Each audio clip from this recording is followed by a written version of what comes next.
Welcome back to the Hoedown Showdown. I'm your host, Tom Quiet, and that was King of Everything by our next featured guest, Marcy Grace. How's it going today, Marcy? It's going great. Thanks for having me on. Yeah, absolutely. Really excited to talk to you. We were talking a little bit before we jumped on here that I can't quite put my finger on when I was introduced to you, but you've just been on my social media for a very long time, and I finally worked up the courage to ask you to come on, and I'm glad I did. So, Yeah, for sure. I'm excited to be here, and I always appreciate the support for sure.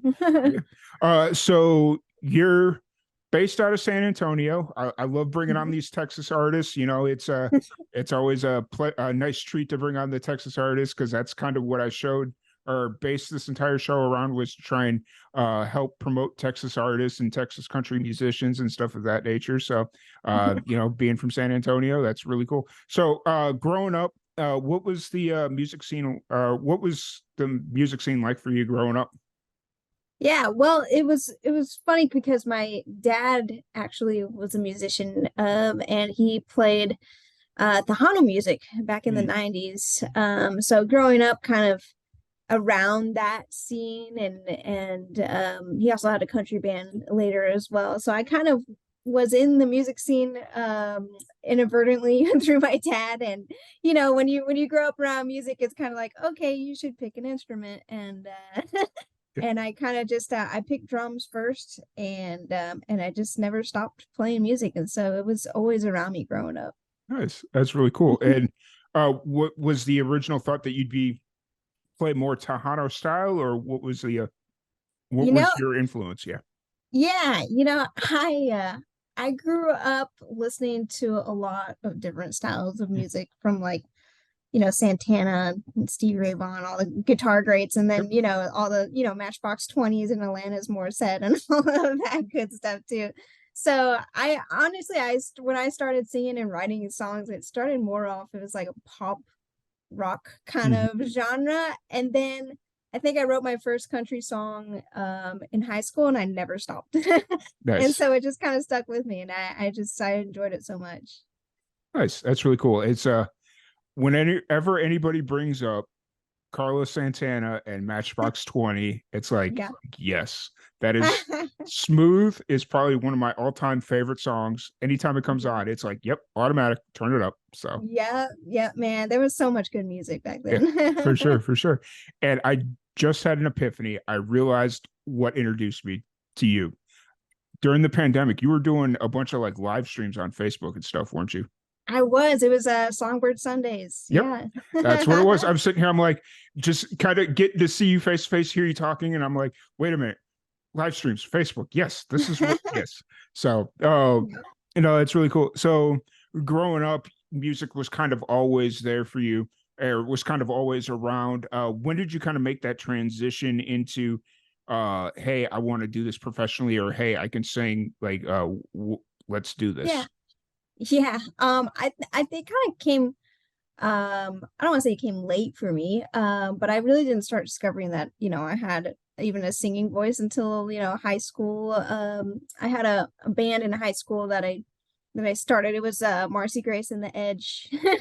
That was my first band name. And Yes. I started singing out maybe my senior year of high school. And I just, when it came time to kind of choosing what I was going to do in college, and I just couldn't come down to anything. And I just remember crying in the car on the way home with my mom from school and just like feeling like, oh, everybody knows what they want to do. And I just want to be a songwriter. That's all I want to do. And my mom was like, okay, well, if we're going to do it, we're going to do this thing. And you're going to start, playing out live. And we're going to go to Nashville. That summer, we stayed in Nashville like a month and a half and got my feet wet and introduced me to all that is music, and it Yes. just went from there. That's really cool. Was the original thought that you'd move out to Nashville, or did you always know you wanted to stay in Texas? Um, I think initially when you first enter the business, everybody's like, oh, you got to go to Nashville Hmm. and all of that. And don't get me wrong, I love Nashville. The people there are great. And it's a, great place for music, but Hmm. Texas is my home. I Yeah, love this scene here. I love the people here. So, it's always been kind of in my head that, Texas, I'm always going to be based out of here. hmm, for sure. And San Antonio, just in general, is a really cool city. I've been there a couple of times, and Yeah. I actually about 5 years ago, I was actually when I was looking to move to Texas, it was San Antonio was one of the first places I went to. Like, hey, Wow. let's move here. So, it didn't end up working out. But I ended up in Waco, so here we are. Yeah. So, That's um, awesome. and just kind of Texas, being in San Antonio, you're really not far from Austin. So if you want to like change of scenery, depending on where in San Antonio, what is it, like an hour and a half, 2 hours, something like that. Yeah. So Right. it's an easy change of scene for you if you really want to that Yeah. make that. Um so you make that transition into music. Uh who were you who were you listening to for influence, like musically speaking? Who are some of your influences during those Yeah. early days? Yeah, for sure, like Sheryl Crow is a huge huge influence of mine, but I think my biggest influence, and I know it's like we're talking, there's so many Texas musicians too, but Linda Ronstadt, I think it's just so a lot of people don't think about like how great of a voice she had, because she could sing anything from rock to country to R&B to mariachi, and like did it well too. Yeah. So Linda Ronstadt's music is a huge influence of mine. Sheryl Crow, Alanis Morissette, and then later on, Gretchen Wilson and Mhm. Miranda Lambert and Wade Bowen and Randy, all of those guys. And so it all kind of, I don't know, kind of shaped me as an Nice. artist. That's really cool. And so just kind of talking about music that you've got out, you just recently released If You Want the Rainbow, which has been your most recent single, and it's an amazing song. Like I absolutely love the song. I remember when you were promoting it when it first came out. Was it back in May, I want to say, or April? Something like that. I I don't even as know. Oh, but just like when you were promoting it, I was like, okay, I can't wait to hear this song because I was listening to a couple of your other songs in rotation and whatnot, and then when you're promoting this, and then I started listening to it, and I'm like, this is such an amazing song. Like, it's Oh, what's the story behind this? yeah, I kind of got stuck as a songwriter in writing songs Hmm. that had to be good for radio and, was commercial and with the trend. And Hmm. I just kind of like wanted to stop writing like that and just write songs for myself. Um, and that was kind of just the first song that came out that I just sat down and was like, I'm not even going to think about anything else but what I Hmm. want to talk about. And that is what came out of that. And I think a lot of people have connected to it, which is really cool to see too, that, you're chasing this dream, but, people don't see all the hard work and the things that you have to go through to get there. And I think it's been cool to see how people connect with it. Yeah, for sure, for sure. And so, what's kind of the plan moving forward? I've noticed that you're kind of on, you're not rushing to release music, which is really cool. You're not like, oh, I got to get a new song out every month, or like, because the Yeah. Spotify algorithm kind of rewards that and whatnot, but you're not really rushing. So is your Yeah. focus more on performing, or yeah. It's on both. I really pride myself in our live show. It's we don't just, play songs just to play songs. We actually, put together a show and a set show and everything. But the music, we are in the studio right now, recording new music. And I, I like taking my time with Mhm. that because especially in, I'm still considered maybe a newer artist. Mhm. I want to make sure that what I'm releasing is, a good representation of me and my music. And so we have some cool stuff. I Yeah. think that you'll like too coming out, Nice. and yeah, we're excited. Nice. Awesome. Awesome. And then how often are you playing shows? Like I noticed on your schedule you're pretty booked up, but how often do you usually play shows? Yeah, just about every weekend. There's here lately with the heat, we're trying to kind of trying to pick our shows right Yeah.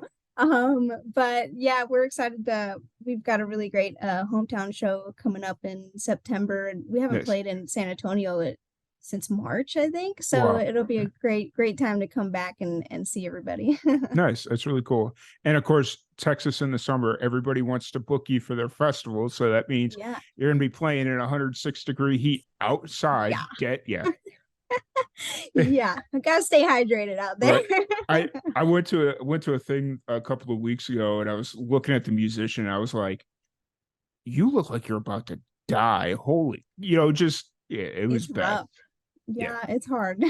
So, um, so kind of moving forward, you got your shows, you got your in the studio. Where you obviously you're recording music right now, but where are you kind of at creatively? Are you kind of like always writing, or do you kind of dip in and out of like being creative and actually writing music? Or Yeah. No, I'm always having ideas flowing. I mean, if I showed you my sound recorder on my phone, there would be hundreds of ideas okay, on there. yeah, So I'm always in a creative mindset, and I try to sit down and write, especially when I'm, you know, in the mood to mhm, write. A lot of people say, "Oh, you got to write 300 songs a year and write every day," but for me, I just can't do that. yeah, I need to have special moments where I'm taking my time with yeah, the song. So yeah, I try to find inspiration every day and then write as much as I can. for sure, for sure. So one thing that we like to do with musicians that come on our show is I have this fun little game called That's So Random. Okay. But this time, I'm not going to go to my random question generator. I have three Texas specific questions. Okay. So if you are ready, here we go. Okay, let's do All it. right, here we go. That's so random. What is your Whataburger order? Oh man. Okay, I like getting the double junior burger Mhm. with cheese. But no tomato and no onion. Fair. Is that Yeah, is that fair. specific enough? No, that works. I love Whataburger. It's one of my Yeah. favorite places. It's so expensive, but it's so good. So, Oh, it is. oh, what is your favorite flavor of Dr. Pepper? Just the original. I tried the strawberries and cream Mhm. and I just was like, I felt like it was just too much. I just like the original. Fair, fair. And then who are you? What red dirt country artists are you currently listening to? Oh my gosh. It's like, who am I not Fair, listening to? fair. But oh man. I mean, I love, everything that William Clark Green puts out too. So I've Mm, been listening to a lot of him lately as well. So I'd say maybe WCG nice, lately. nice. I actually it's quite funny because early when I first moved to Texas, I had an inn at a place out in Roswell, New Mexico. There's a venue out there, and he's like, "Oh, I'm bringing out these country musicians. You should come interview them." And I was like, "Okay, cool." And so I booked the whole thing and drove 8 hours out to Roswell, New Oh. Mexico, and it was great. And I was talking to the musician afterwards. He's from Moody, Texas, about 20 minutes away from me, and I'm like, you mean I drove 8 hours to get an interview that I could have drove 20 minutes to get? And he's like, yeah, sorry about that. And I'm like, not your fault. It's my fault. I should have asked. My bad. So Oh man, sometimes it works out like that, yeah, right? for sure, for sure. Oh, so if anybody wants to check out your music and all that stuff, where's the best place to find you online? Yeah, if you want to go to my website, it's marcygrace.com, Marcy with a Y. And then all my social media is at Marcy Grace Music, Instagram and TikTok, all of that good Nice, stuff. nice. What's your favorite social media platform right now? I'd say Instagram, just because they added the reels, so it's Mhm. like a TikTok Yeah, combined with the whole Instagram. So I'm on there, but I'm definitely trying to grow that TikTok audience too. nice, nice. Actually, it's quite funny that we connected on Facebook because I'm like trying so hard to be more proactive on Instagram. And Yeah. I was gonna message you this morning, and I was like, wait a minute, where were we talking? Oh, we're talking on Facebook. Okay, yes, that's right. And then Yep. yeah, so There's I'm there's trying, so many now. right? Yeah, absolutely. But really appreciate you taking the time to sit down and chat with us. And next time I'm in San Antonio, hopefully I'll catch a show and trying to travel around Texas a little bit more and make it Yeah. a fun adventure. while I'm here. So, but For really sure. appreciate you taking the time to sit down and chat with me. We're going to leave you all here with one last song by Marcy Grace called If You Want the Rainbow.